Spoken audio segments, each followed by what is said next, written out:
নমস্কার, আবারও চলে এলাম জীবনের একটি দিনের গল্প নিয়ে। আশা করি সবাই ভালো আছেন। সবাইকে জানাই আমার চ্যানেলে ওয়েলকাম। একটা ব্লগ নিয়ে চলুন আজকে কী করি আপনাদের সাথে শেয়ার করব। চলুন নিত্যদিনের মতোই এবার কাজবাজগুলো তাড়াতাড়ি করে সেরে নিই। তো প্রথমেই আমার ঘুম থেকে উঠে কাজটা হচ্ছে তাড়াতাড়ি করে বিছনাগুলো গুছিয়ে নেওয়া, কারণ বিছনা না গুছালে ঘরটা একেবারেই অগোছালো মতন লাগে।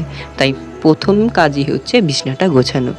জানলাটা খুলেছি, পর্দাটা আর খুলিনি, কারণ রাস্তা দিয়ে লোক যায়, সবাই হা করে সব ঘরের মধ্যে তাকিয়ে থাকে, তাই জন্য আর পর্দাটা আর খুলিনি। তারপর আমি নিচে শুই, যেহেতু তাই জন্য নিচেও বিছনা করতে হয়, তাই জন্যে মাদুরটাও তুলে নিলাম। তারপর একে একে ঘরটাও ঝাড় দিয়ে দিলাম, তারপর দিলাম বারান্দাটাও ঝাড়। তারপর কিছু বাসন ছিল, তাই জন্য বাসনগুলো ঝটাপট মেজে নিলাম। বাসন মাজার পর ঘরটা ভালোভাবে মুছে নিলাম, তারপর বাইরেটাও বারান্দাটাও মুছে নিলাম।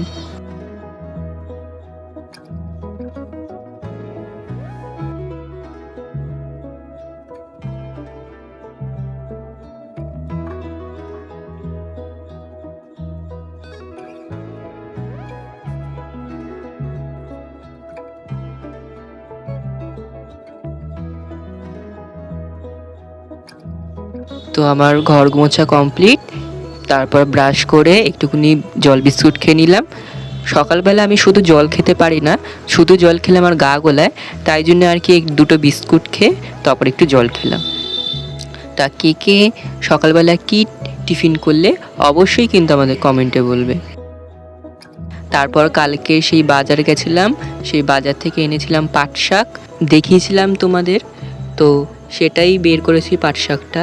আজ পাট শাকের ভাজা করব। তো কে পাট শাক খেতে ভালোবাসো অবশ্যই কিন্তু কমেন্টে জানাবে। আর করব ডাল আর আলু ভাজা।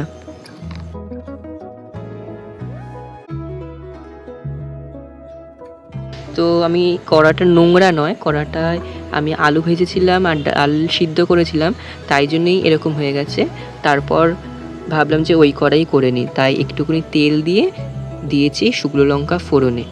ও হ্যাঁ, একটু কালো জিরেও দিয়েছিলাম। তারপর একটু পেঁয়াজ আর রসুন দিয়েছিলাম। পেঁয়াজ আর রসুনটা একটু বেশি ব্যবহার করতে হয় পাট শাকে। তারপর স্নান করে বসেছিলাম খেতে। তারপরে খাওয়া হয়ে গিয়ে সন্ধেবেলা একটা কাজ আছে। কী কাজ সেটাই তোমাদের সাথে বলছি। এটা হচ্ছে আমাদের পুরনো আলমারি, আর এই আলমারির ভেতরে অজস্র কাপ আছে, কটা শোপিস আছে। সেইগুলো আর কি বাড়ি যাব আমরা পরের বছর, যেহেতু আমাদের নতুন বাড়ি তোমাদের দেখিয়েছিলাম, তো তারই প্রস্তুতি একরকম বলতে পারো। তো কাচের গ্লাসগুলো তো ফেলবো না, সেগুলো ভাবলাম যে একটু প্যাকিং করে রাখি, যেহেতু আমরা পরের বছরই চলে যাব। আর একটু একটু করে যদি প্যাকিং না করে রাখি না, হুট করে আসলে সময়, তখন আর একা হাতে এত কিছু সামলানো যাবে না। তাই জন্য ভাবলাম যে আজকেরই একটু প্যাকিং করে রাখি, তাহলে সুবিধা হবে আর কি।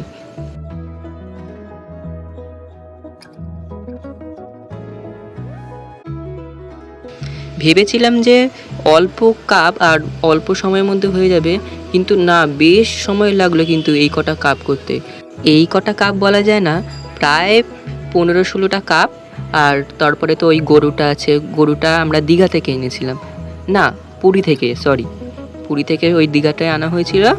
আর ওই কমলা লেবু যে গাছটা দেখতে পাচ্ছেন ওই পারে, ওই কমলা লেবু গাছটাও, তাই জন্য ওগুলো স্মৃতি হিসেবে আমরা রেখে দিয়েছি। আর ওটা নতুন বাড়িতে গিয়ে সাজাবো বলেও প্যাকিং করে নিচ্ছি। আর ওই যে দেখছেন লক্ষ্মী গণেশের সেই মূর্তিটা, ওটা আমার দিদির জন্মদিনে দিদির বন্ধু এক গিফট করেছে। তা গিফটের জিনিস কি কেউ কোনো দিন ফেলে দেয়? তা আমার হয়ে গেছে প্যাকিং করার পর দেখলাম যে এখানে অনেক জিনিসপত্র এলোমেলো হয়ে আছে, আর অনেক দিন ধরেই এইটা পরিষ্কার করা হচ্ছে না। তাই ভাবলাম আজকেরই যখন প্যাকিং করেছি, তা আজকেরই নয়, একটু পরিষ্কার করে দিই আর জিনিসপত্রগুলো গুছিয়ে দিই। এই কাপগুলো আর যেই কাপগুলো আছে, কাপ গ্লাস, সেগুলো না সেট কেনা হয়েছিল, কিন্তু কোনো কারণে হয়তো বাসন মাজতে গিয়ে কয়েকটা কাপ ভেঙে গেছে, তা সেগুলো সেট নেই। তাই জন্য আর ভাবলাম যেগুলো সেট আছে সেগুলোই নয় নিয়ে যাই, আর যেগুলো আছে এখন সেগুলো না এখনই আমার ভিডিওর কাছে ইউজ করে নেবো, তাই জন্য সেগুলো রেখে দিলাম। তাহলে আজকের গল্পটা তাহলে এখানেই শেষ করি। দেখা হচ্ছে অন্য একটি দিনের গল্পে। যদি ভালো লাগে অবশ্যই লাইক করে থাকবেন আর সাবস্ক্রাইব করে আমার পাশে থাকবেন। তো আজকের জন্য এতটুকুই, বাই।